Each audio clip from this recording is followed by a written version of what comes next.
So how are you? Well, we're all fine. I mean, it's not just me. There's 10 of us, and everybody's okay. Pretty exhausted, and grimy. This actually was about a 2-day effort, so we're not home yet, but we're en route. So can you tell us a little bit about actually the sort of extraction? Well, I mean, I don't. I can tell you that it was in the middle of the night, and it was something that was planned for several days. You have to be very careful because there are gangs out, and they've been known to shoot at helicopters for fear that they might be carrying Ariel Henry, the prime minister who has now stepped down. And that's the only way that people are getting out. And so we were worked with a group, an independent group that was spearheaded by Congressman Lisa McClain and Corey Mills. They put it together very quickly, and we had several failed attempts with some other groups, and they put it together and pulled it off. And it was very, very fast, very, very hectic, like something out of a movie. But we were able to get out. But what's important to remember isn't just that we got out; it's that there's so many people there who are still there. Americans, Canadians who are not getting the help that they need, particularly from their governments, and it should be thought of. And then what's most important is that our kids and other Haitians like them don't have an option to get it. And we got to feel what that was like for 7 or 8 days, when you can't go home and they say there is no airport and there is no boats and there are no borders and there's no roads that you can go on. You go where we tell you to go. And that's a very frightening way to live. And that's how our kids have to live all the time. And that's why I'm always pleading for people to please help Haiti and for our government and others to get involved and put an end to this living under terror, which is what it's like. Do you have hope now that with Henri saying he's resigning, that there will somehow be some kind of semblance of order forthcoming? Well, it depends, because the gangs say that, we just wanted to get Ariel Henry out, but really they didn't want the Kenyans coming to basically take them out. And so if the Kenyans are still planning on coming, I don't see why they would all of a sudden say, yeah, let there be peace. And as you and I know, Amy, gangs aren't really in the business of peaceful living, unfortunately. And so I pray that there's some kind of change, but it can't go on the way it was. You and I know you've been there to our orphanage. It's why I'm speaking to you multiple times. But and I've seen a lot of violence in Haiti, and we were there when the president got assassinated. But this last stretch was as bad as I've ever seen.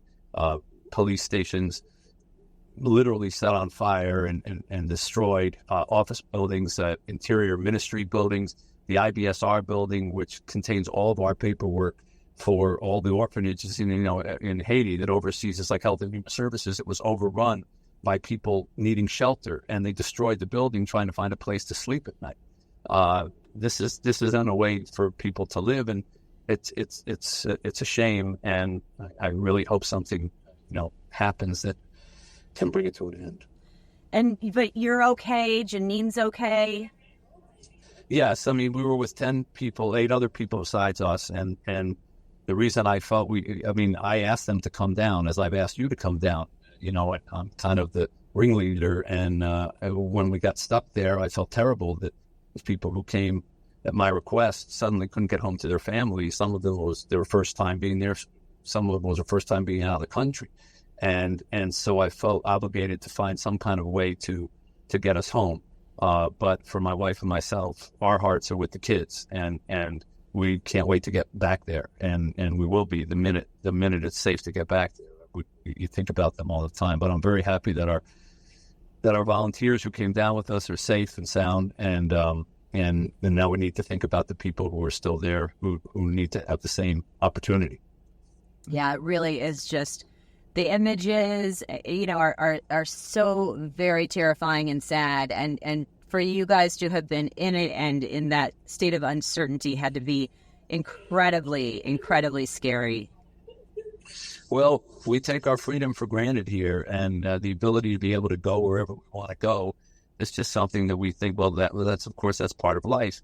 And suddenly you have that taken away for a week. And what do you mean we can't go to the airport? What do you mean we can't leave if we want to? What do you mean we don't know when we're going to be able to leave?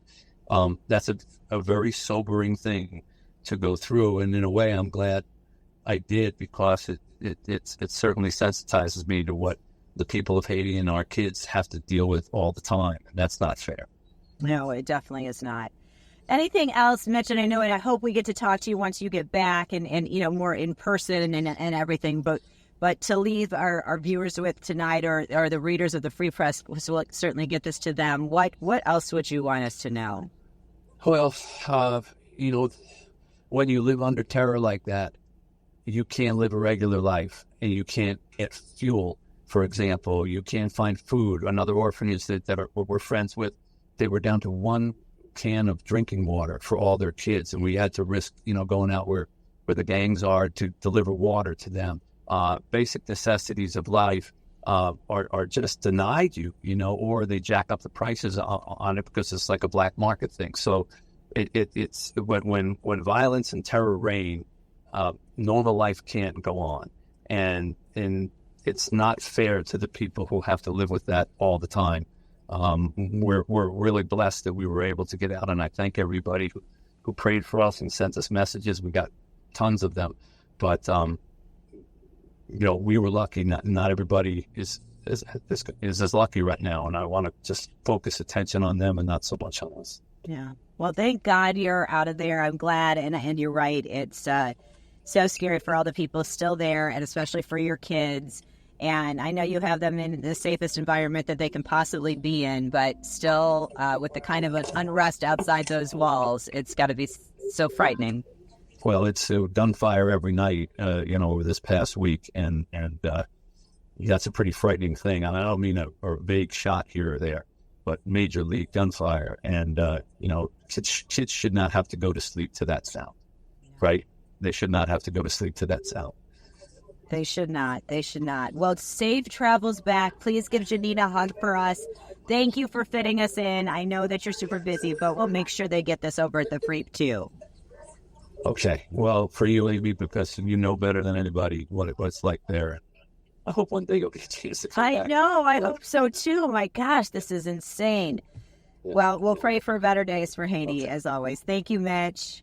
Thank you, Amy. All right. Thanks, everybody. Okay. Thank you. Bye.